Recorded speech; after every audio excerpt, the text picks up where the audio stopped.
पुढला आपला टॉपिक आहे वर्गीकरण. आता वर्गीकरण म्हणजे काय येतं? तर पहिली गोष्ट म्हणजे वर्गीकरण करण्यासाठी आपल्याला काय लागतो, की समूह लागतो. आणि त्या समूहामध्ये आपण काय करतो, उदाहरणार्थ आपण जर मनुष्य प्राण्यांचा विचार केला, तर आपण त्यांचं वर्गीकरण पहिल्यांदा 2 गटात करतो. एक म्हणजेच काय? मनुष्य प्राण्यांचा वर्गीकरण आपण पुरुष आणि स्त्री असं पहिल्यांदा करतो. बरोबर आहे? त्याच्यानंतर मग आपण वयवारीनुसार करत असतो. वयवारीनुसार आपण काय करतो? लहान, तरुण, म्हातारे अशा पद्धतीची आपण वर्गवारी करू शकतो. बरोबर आहे? तर अशी जी आपली वर्गवारी करण्याच्या पद्धती आहेत, त्या पद्धतींचा वापर करून आपण वेगवेगळ्या पद्धतीची काय करतो? वर्गीकरण करत असतो. तर म्हणूनच बघा वर्गीकरणामध्ये तसंच आपण प्राण्यांचं किंवा वनस्पतीचं सुद्धा वर्गीकरण बघतो. तर वनस्पतींचं वर्गीकरण कसं केलं जातं? तर ज्यांना फुले येतात आणि ज्यांना फुले येत नाहीत, त्यांना सपुष्प आणि अपुष्प. त्याला आवर्तबीजी, अनावर्तबीजी असं पण म्हटलं जातं. तसंच तुम्ही आता शिकलेला आहात वेगवेगळ्या म्हणजेच आपण कशाचं प्राण्यांचं वर्गीकरण बघितलेलं आहे किंवा सजीवांचं वर्गीकरण बघितलेलं आहे. त्याच्यामध्ये मग तुम्ही काय केलेलं आहे? सूक्ष्मजीवांचं वर्गीकरण बघितलेलं आहे. सूक्ष्मजीवांमध्ये विषाणू, जीवाणू येतात का अशा गोष्टी? कवक वगैरे आपण बघितलेलं आहे. त्यानंतर वेगवेगळ्या शास्त्रज्ञांनी काय सांगितलं? अधिकेंद्री, दृश्य केंद्री अशा म्हणून वर्गीकरण काय केलेले आहेत? बघितलेली आहेत. तशा पद्धतीने बघा एखाद्या समूहातील समान वैशिष्ट्याच्या आधारावरती जी प्रतवारी केली जाते त्याला आपण काय म्हणतो? वर्गीकरण. बघा समान वैशिष्ट्यानुसार कशानुसार केली जाते? समान वैशिष्ट्यानुसार. मग काहीतरी समान साम्य असलं पाहिजे. त्यावेळी त्याच्यामध्ये काय केलं जातं? प्रतवारी केली जाते. मग याच्यामध्ये बघा जी प्रतवारी केली जाते याच्यावरती आपल्याला कोणत्या प्रकारचे प्रश्न विचारतात? तर विसंगत घटक ओळखा, गटात न बसणारे पद ओळखा, इतरांसारखे नसणारे पद किंवा चुकीचे पद ओळखा. असे आपल्याला काय विचारले जातात? याच्यावरती प्रश्न विचारले जातात. ऍक्च्युअली सगळ्याचा अर्थ एकच. विसंगत घटक काढायचा म्हणजेच काय रे? वेगळा असणारा. गटात न बसणारा पद काढायचं म्हणजे काय? वेगळं असणारं. इतरांसारखे नसलेले पद म्हणजे काढायचं म्हणजे काय? वेगळं असणारं. चुकीचे पद काढायचं ओळखायचं म्हणजे काय असणार आहे? वेगळं असणारच पद ओळखायचं आहे. मग अशा पद्धतीच्या वर्गीकरणामध्ये आपल्याला काय काय मिळतं? परत आपल्याला येतं बघा भाषिक वर्गीकरण, संख्या वर्गीकरण आणि वर्ण वर्गीकरण. भाषिक वर्गीकरणामध्ये आपल्याला काय काय मिळतं? तर त्यानुसार बघा त्याच्यामध्ये असणारे विसंगत काढायचे. संख्या वर्गीकरणामध्ये आपल्याला संख्येमध्ये असणारे विसंगत काढायचे. भाषिक वर्गीकरणामध्ये आपल्याला काय केलं जातं? एखादा काय म्हणतो वर्ग दिला जातो. आता एखादा वर्ग म्हणजे काय? तर उदाहरणार्थ जसं आपण अ, मगाशी काय म्हणत होतो, की फुले येणारी, फुले न येणारी. मग त्याच्यामध्ये थॅलोफायटा, ब्रायोफायटा, टेरिडोफायटा अशाही प्रकार पडतात. ते आपल्याला विचारात घ्यायचे नाहीत. परंतु लक्षात घ्यायचं, की वर्गीकरण केली जातात. व वर्गीकरणामध्ये आपल्याला वेगवेगळे वर्ग विचारात घेतात. मग आता मी असं असं म्हटलं, की अ, आपल्याला अ, दिलं. एकच मिनिट. सॉरी. याच्यामध्ये बघा आपल्याला असं दिलं, की अ, प्रिया, सुप्रिया, अर्पिता, अर्पिता आणि सूरज. बघा याच्यामध्ये आपल्याला काय तयार होतं रे? भाषिक वर्गीकरणानुसार ह्या तिघी काय आहेत रे? मुली दिसतात आणि हा काय आहे? मुलगा आहे. म्हणजेच भाषिक वर्गीकरणामध्ये असा काहीतरी एक संबंध वापरला जातो. कुठला वापरलाय मी इथं? मुलं आणि मुली. म्हणजे स्त्री पुरुष हा संबंध वापरला. काही ठिकाणी तुम्हाला वेगळ्या पद्धतीचा असेल. उदाहरणार्थ कोळसा, पेट्रोल, त्यानंतर डिझेल, डिझेल, रॉकेल, कोळसा. कारण हे उरलेले तिघ जण कसले आहेत? इंधन आहेत. सगळीच इंधन आहेत. परंतु ह्यातली कसली आहेत? ही द्रव रूप आहे. आणि हा कसला आहे आपल्याला? स्थायू रूप आहे. म्हणून बघा इथं तुम्ही स्थायू द्रव असा संबंध वापरला. हे भाषिक वर्गीकरणामध्ये केलं जातं. संख्या वर्गीकरणामध्ये वर्गसंख्या, मूळ संख्या, मूळ संख्या, घन संख्या, त्यानंतर आणि काहीतरी वेगवेगळ्या पद्धतीची आपल्याला समसंख्या, विषम संख्या, विषम संख्या असे काही संबंध वेगवेगळे लावले जाऊ शकतात. लक्षात येते का? आणि वर्गवर्गीकरणामध्ये मगासारखं आपल्याला जे वर्ण आले त्यांच्यामध्ये काहीतरी एक वेगवेगळा संबंध असू शकतो. म्हणजे उदाहरणार्थ एकामध्ये दिलं ए बी, दुसरं दिलं पी क्यू, आर एस आणि ए झेड. काय येणार याच्यामध्ये? A B P Q R S A Z. A Z, कारण का इथं हे लगतचे आहेत आणि आपल्याला हा काय मात्र वेगवेगळं आपल्याला बघायला मिळतं. हा, तुम्ही म्हणाल की उलट तिकडनं आलं तर जवळचं येतंय, बरोबर आहे? तसं नाही, इथं आपल्याला काय मिळेल, या पद्धतीचे हे लगतचे आपल्याला बघायला मिळतात. एझेड मध्ये मात्र तसा प्रकार येत नाहीये.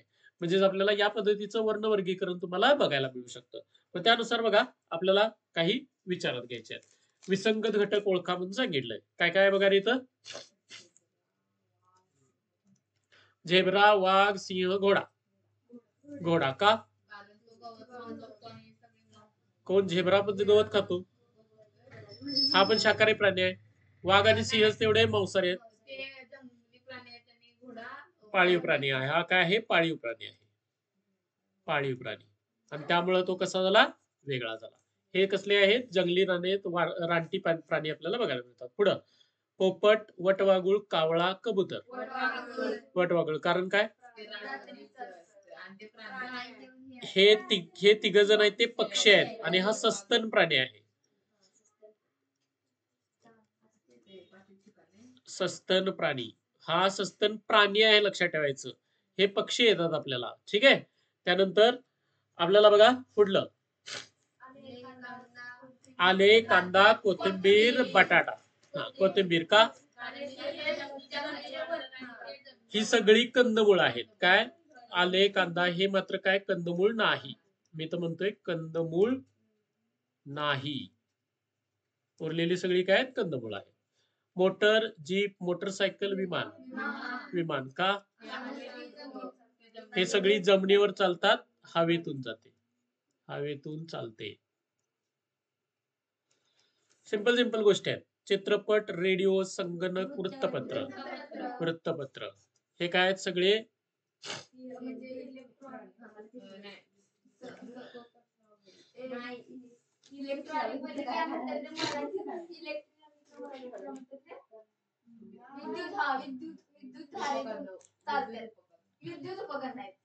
हे उपकरण आहे.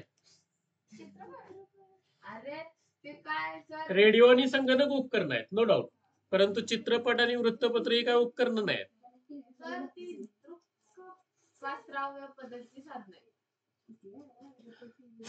कुठलं कुठलं?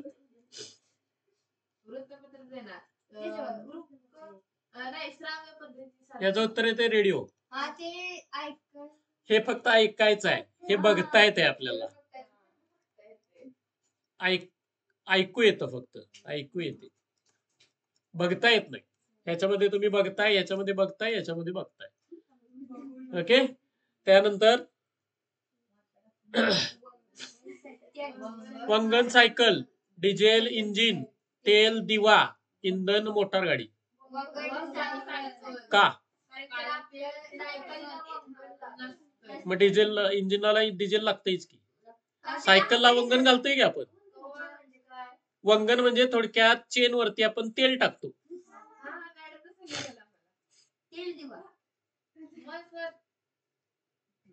इंधन, मोटार गाडी.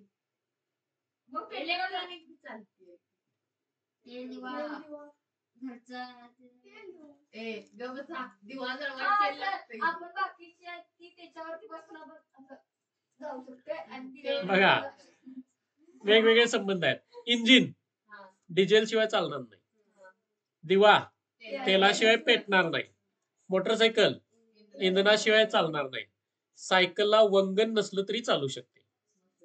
म्हणून इथं काय मिळतं आपल्याला? नाही, मला संबंध सांगायला पाहिजे ना तुम्ही. वंगण, दिव्यात तेल नाही घातलं तर दिवा पेटणार का?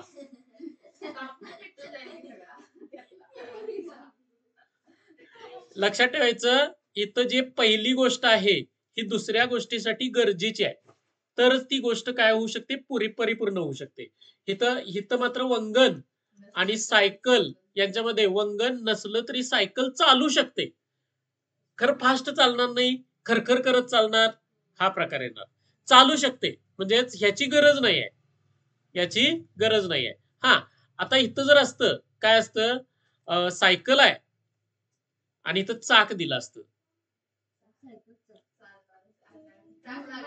चाक लागणारच, आवश्यक गोष्ट आली लक्षात ठेवायचं. म्हणजे इथं वंगणाची गरज नाही. इंजिनला डिझेल आवश्यकच आहे, त्याशिवाय चालणारच नाही. दिव्याला तेल आवश्यकच आहे, त्याशिवाय चालणार नाही. मोटरसायकलीला इंधन काय आहे आवश्यक आहे, त्याशिवाय ते चालणार नाही. लक्षात आलेत का? हे वेगवेगळे असे बघा वेगवेगळे असू शकतात आपल्याला. म्हणजे इथं आता असं पण देऊ शकतात. म्हणजे इथं मी एक थोडस उदाहरण म्हणून घेतो पटकन. काही वेळेला असे वेगवेगळे असतात. रेडियम, त्याच्यानंतर थोरियम, त्याच्यानंतर सोडियम, आणि पोलोनियम. पोलोनियम, हा. सोडियम का? अरे हे सगळेच हे आहे. तर हा लक्षात ठेवायचं, सोडियम हे जे उत्तर येतं. परंतु लक्षात ठेवायचं हे जे पदार्थ आहेत ना, किरणोत्सारी पदार्थ म्हणतात. यांना काय म्हणतात? याच्यामधून किरण बाहेर पडतात. थोडक्यात आता तुम्ही एवढंच लक्षात ठेवा, त्याला काय म्हणतात? किरण बाहेर पडतात. हा किरणोत्सारी नाही. किरणोत्सारी शब्द व्यवस्थित लिहितो मी, ठीक आहे. किरणोत्सारी पदार्थ किंवा मूलद्रव्य नाही. हे उरलेले सगळे ते किरणोत्सारी मूलद्रव्य आहेत. तर किरणोत्सारी मूलद्रव्य म्हणजे कसे असतात की ज्याच्यामध्ये त्यांचं अणुअंक असतो ना, तो खूप मोठा असतो. म्हणजे 200, 231 वगैरे. आता ह्याच्यामध्ये अजून एक येतो युरेनियम. युरेनियम जो आहे तो किरणोत्सारी पदार्थ आहे, त्याच्यामधून किरण बाहेर पडत असतात. आणि यांचा मोस्टली वापर कशामध्ये केला जातो? अणुभट्ट्यांमध्ये त्यांचा काय केला जातो? वापर केला जातो. ओके. त्यामुळे सोडियम इथं येतं उत्तर. सोडियम हे काय आहे? किरणोत्सारी मूलद्रव्य नाही. अशा पद्धतीचे आपल्याला वेगवेगळे संबंध असू शकतात. त्यानंतर बघा,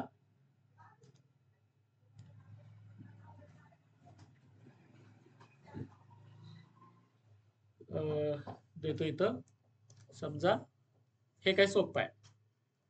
चौरस, दंडगोल, त्याच्यानंतर समलंब, चौकोन आणि समांतरभुज चौकोन.